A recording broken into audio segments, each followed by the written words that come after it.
What breaks you faster? The one who betrays you, or the friends that let it happen? Because brutality isn't violence. Violence is what happens to you. Brutality is what people decide you deserve. People are calling this the most brutal anime of the year. They're right, but for the wrong reason. It's not the gore, it's the psychology that sticks. And once you see it, you can't unsee it. Because brutality isn't chaos, it's structure. And it's built in layers. 4 of them, to be precise. And it begins with the world. This world, for all its bright colors and soft character designs, is rotten. The kind that rewards strength, tolerates cruelty, and quietly justifies both. It is ruled by the Church of Origin, a religious institution that presents itself as holy and righteous. But the first thing they control isn't faith, it's healthcare. They ban medicine, they outlaw herbs.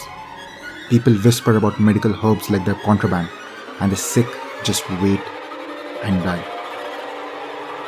That's not chaos, that's policy. They make their healing magic the only option, not to help people, but to control who survives. And that would already be evil, but it gets much worse. Behind the holy facade, they conduct horrific human experiments. The kind I can't even describe without getting this video restricted. And in a world like that, value isn't measured in kindness. It's measured in strength, and a main character, Flum, has none. No matter how hard she trains, no matter how much she risks, she never gets stronger. In a world that worships strength, that makes her invisible. And yet, she's chosen to be one of the 7 heroes of this world, which means she's surrounded by people who get stronger every day, while she never moves. She's the weakest hero in a world that worships strength. But systems don't sell people as slaves. People do. People like Jean. Jean just doesn't dislike Flum. He resents her and her weakness. Every mistake she makes feels like an insult to him. He doesn't see a struggling teammate. He sees an embarrassment. He sees something dragging his status down. So he does what people like him always do. He reframes cruelty as logic. He labels her useless. And in this world, that might as well be a death sentence. And then it happens. He sells her as a slave.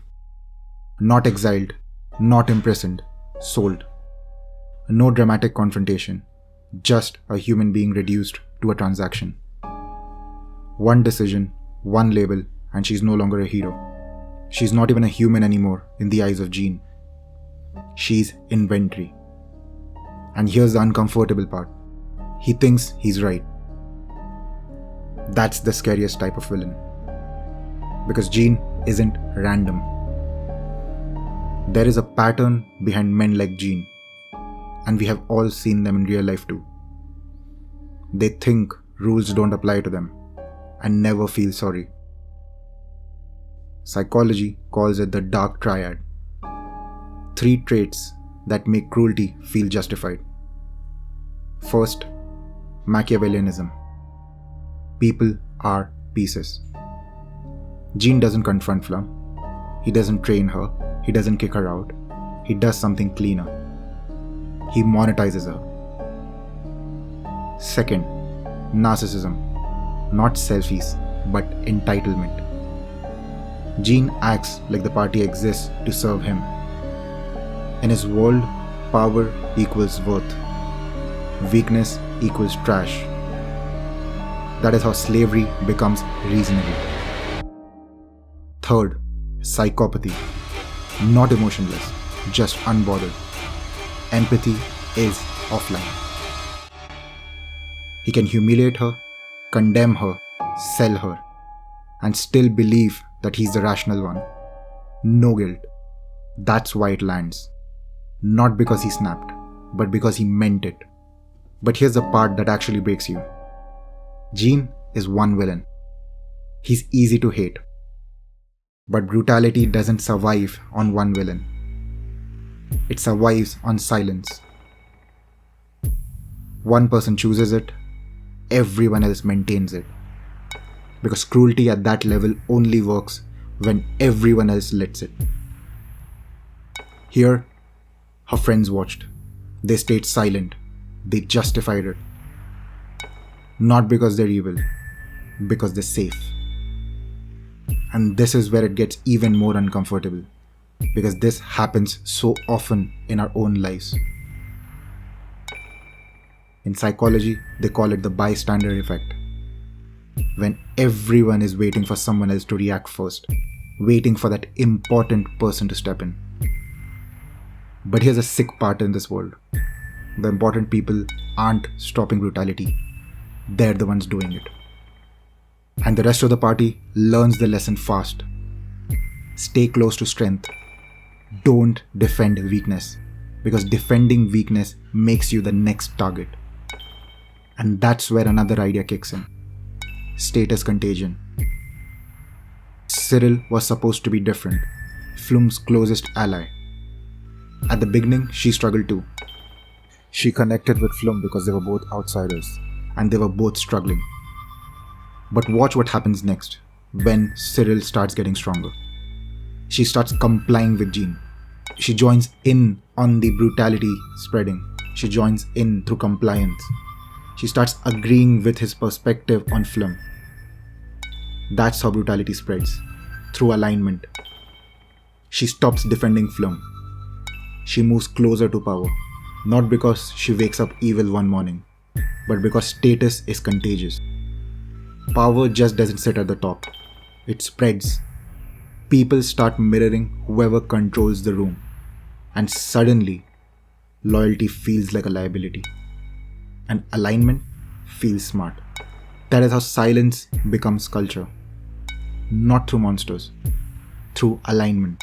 And once one person shifts, everyone else follows in their own silent way. Not all for the same reason.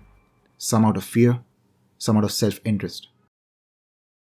And when that kind of silence happens to you, it just doesn't hurt. It changes you in different ways. The two main characters, Flum and Milky, are the same tragedy processed in opposite directions. They go through the same cruelty. The difference is where the blame lands. And honestly, I don't even know which way of coping is better. Because externalizing the blame can protect you. But it can also turn into rage that eats your life. And internalizing it can keep you stable, but it can also erase you completely. Flum turns outwards. Milky turns inward. Flum survives through survivor's rage.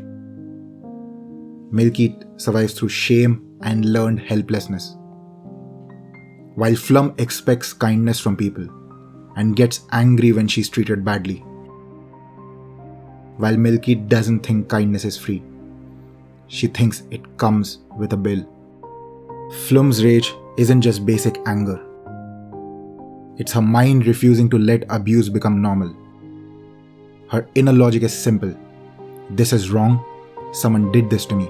Someone has to pay. Rage becomes a survival engine. It gives her something that shame can't. Direction. While Milky's shame gives her safety. Flum's rage creates movement because it pushes her to act when fear would freeze her. While Milky's shame isn't that she feels bad, it's that she thinks she is bad. Her inner logic becomes, if something good happens to me, it's a mistake. If someone is kind to me, they'll regret it. If I ask for more than survival, then I'm greedy. That's why care makes her uncomfortable. While Flum externalizes the crime to preserve herself, Milky internalizes the blame to preserve the world. Because believing the world is evil is terrifying. Believing you are worthless is painful but survivable. But neither coping style is clean. Rage has a dark side. It can become tunnel vision, where everything turns into punishment and payback. It keeps the trauma alive. And shame has its own dark side too. Learned helplessness forms when life teaches you the same lesson over and over. That saying no gets you punished, and hope gets you hurt. Eventually, your brain stops trying. Being invisible feels safer. Milkit avoids wanting because wanting creates risk and disappointment. And that's where you know the damage has become permanent. Flum thinks the world committed a crime. Milkit thinks she is the crime.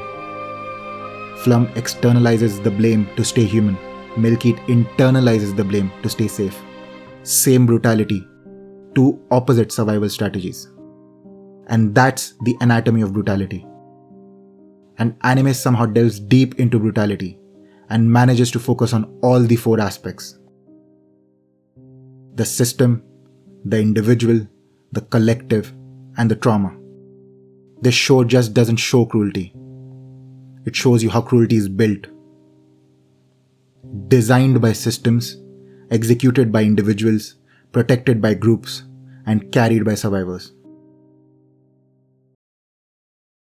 If you want more breakdowns, please like and subscribe, as it allows me to make more videos like this.